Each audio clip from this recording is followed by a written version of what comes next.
Choujin X, right? So look, bro, as I am recording this right now, I have just read and caught up to all that I have missed. For the first time, I've read it all in one go. So while I was gone, I had not been keeping up with Choujin X, right?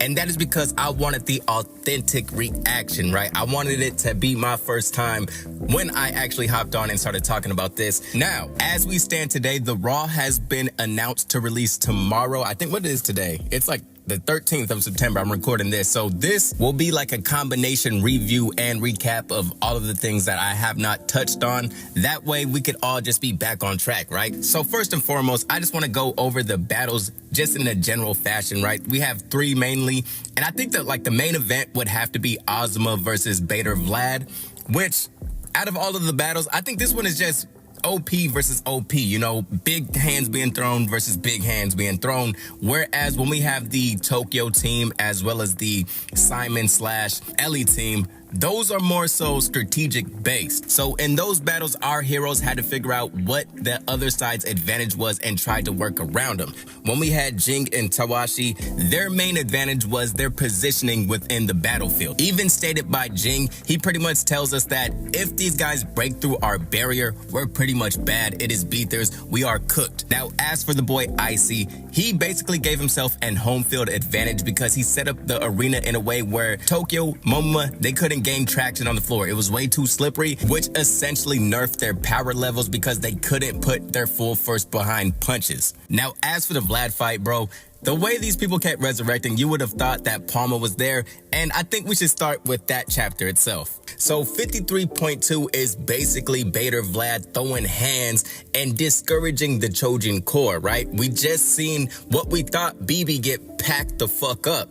It even gets to a point where Ozma tries desperately to put the city on his back. However, even his superiors seem hesitant to lend him a hand because, things are getting so murky. They tried their best with their moves, but it had absolutely zero impact. The non-Choujin military is dog food, and their mentor BB has just had her heart devoured in front of their eyes. Now, I may be on an island with this take, but when I first saw BB pull up, foaming out the mouth, heartless, pure adrenaline, I wasn't the biggest fan because I'm like, bro, let the bitch die, dog. Let somebody die. Now, with that being said, I do appreciate the fact that it is adrenaline that is keeping her alive, which means she's probably living on borrowed time. So I expect at the end of this fight, especially without having a heart, she's most likely going to fade away and die. Now, honestly, when she did the bomber raise, when she hit Vlad with the raise, I thought that's when she was going to have like a kamikaze self-sacrifice moment. I thought that was when they both would just be packed up, right? But the fight lived on, and honestly, it does get better as it goes on, and it wasn't bad to begin with, but some of this artwork and then the character designs of the revival of Vlad, they just go so fucking crazy. Now, moving on to 54.1, my first note, like off the rip, was Jing is hard. Pause, right? Because look, I know I would call him like a lower tier character, but his character design has so much little details, especially with him getting a little outfit change for the war itself. We got Jing with his chest exposed, wearing like a shark tooth mask. I just like his aura. However, the biggest thing that I noticed in this chapter was the change in Simon's character. And I don't mean like he got like a dramatic change. I just mean like the growth itself, because for the most part, we've always seen him paired up with Momoma, and I think that just made him look like a dude who was a bit more reserved and really only had some sort of respect for Momomo or even Sato, like his elders and things like that. And this is in battle Simon we are talking about. We're not talking about birthday party Simon or training on the island Simon, right? This is the first time we are seeing him engage in battle without Momoma. And this chapter alone just really made him look like a real team player. Someone who's actually compatible with other people aside from Momoma, right? And another thing that I think that really brought him down to earth was Michael's comment about not having an actual leader. Like, why couldn't we have an adult supervisor or at least Ozma or Tokyo? And I think that line right there also shows you how much Michael now respects Tokyo, because remember when they first met, he did not like Tokyo. He was an outsider. Like, who are you to come in here and ruin our meeting. Now he's like, bro, where is Tokyo at? Why can't we have Tokyo leading this team? And I thought that was a bit crazy because I remember when we first met Simon, I was like, dog, who is this? I thought it was a girl. I first, like, because he's a beautiful man. So I'm like, dog, like, I'm not saying he fell off. I'm just saying maybe Simon isn't as top tier as we thought. Now, one thing I will say about this chapter is it contains my favorite piece of information so far in this whole little war arc, and that is these little ghouls or these goons are actually Kagamora clan corpses, right? So when we got that panel of their wrists flying in the air and the revelation of why these guys have been able to control Simon's swords, that by far is my favorite thing that I've read within these clusters of chapters that we have not yet gone over, right? As for 54.2, bro, my only note was Momoma took off her socks, right? We got a little panel.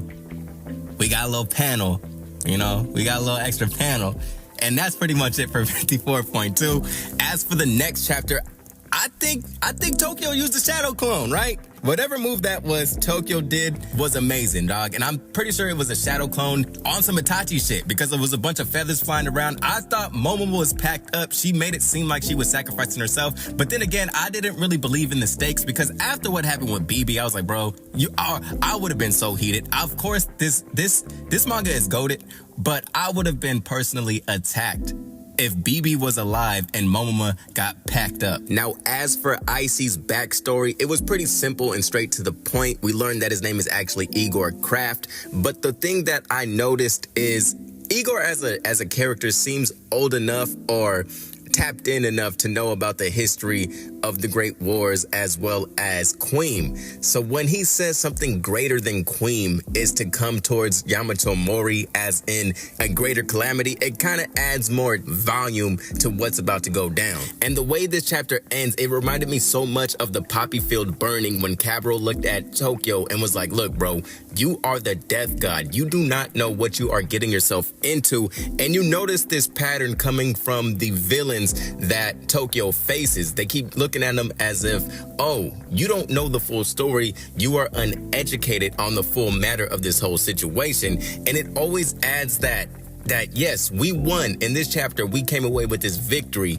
But what are we getting ourselves into? And this kind of also parallels with Tokyo's words to Ellie when stating, what if it is us? What if each move we are making is actually bringing us closer to the calamity? Now for chapter 55, I thought the Team BB backstory was setting up her death for this chapter, but in the end, it's really just setting up round 3 with Eren Yeager. And the fight was pretty easy, so it's not totally unexpected that there's another round to go. And I actually appreciate that they're giving us a little bit more of her influence over this squad, right? This is why they respect her so much, and it also gives us a taste of her battle philosophy. Now for chapter 56, we see some growth in Ellie as she does struggle internally with her own ability and what that means when it comes to taking from other Choujin. Ellie understands that when she takes somebody's power, she essentially is killing them or taking their life away as they have dedicated their purpose around their abilities. However, Ellie cannot let that stop her because in her eyes, it may be a weakness. Some people got to get that shit taken from them, bro. And I also noticed there's a different type of hand mark on her hand, so I don't know if it's a thing where the more power she takes, the more that birthmark or that theft mark starts to expand around her body because it's taking an awkward shape now. Now 56.2, we are officially caught up and we begin with Ellie using Cabral's power to knock down the defense of the tower. Now, of course, Ellie and Simon come away with the W, but Tawashi is the MVP of this chapter because she drops a bomb where now we understand if Zora dies, so do her children. Now, these stakes right here, these type of stakes make me feel like we are edging closer to the end of this series. However, we know that there are certain people who want to preserve the power of Zora, right? So I don't know if that means they necessarily have to keep her alive if they find a successor for the Beast Mark, because we know that Zora has already been dying throughout the entire series. And we know we got Sato, who wants to keep that power alive. He is someone who believes in power.